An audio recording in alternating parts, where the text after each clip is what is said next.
So ఇప్పుడు సర్పంచ్ ఎలక్షన్లో మీరు ప్రజలకు ఇచ్చే పిలుపు ఏంటి? ఒకటే చెప్తున్నాను నేను, గత 3 రోజుల క్రితం కూడా నేను ఇన్స్టాలో చెప్పిన, సర్పంచ్ న్యాయంగా పనిచేయాలంటే మీరు ఆయన దగ్గర డబ్బులు తీసుకోకండి, అంతే. ఇక్కడ మార్పు, ఇది ప్రజాస్వామ్య దేశం, ప్రజల నుంచే మొదలు కావాలి. ఎవడైనా నీకు డబ్బులు ఇవ్వడానికి వచ్చినప్పుడు నాకు ఎందుకు డబ్బులు ఇస్తున్నావురా అని అంటే అసలు ఇంకోటి డబ్బులే వంచడు.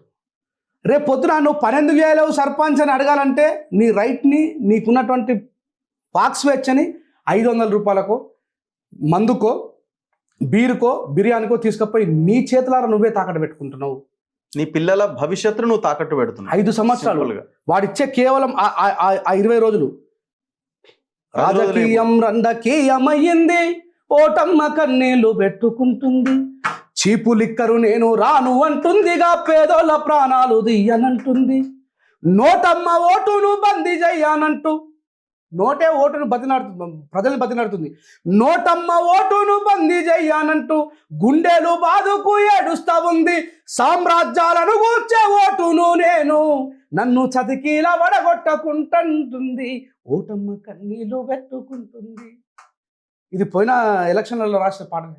కొంచెం పాడితే కొద్దిగా జనాలకి ఏమైనా ఎక్కుతుందేమని నా బాధ. రోజు రాజకీయం రండకీయమయ్యింది, మొత్తం పాడు.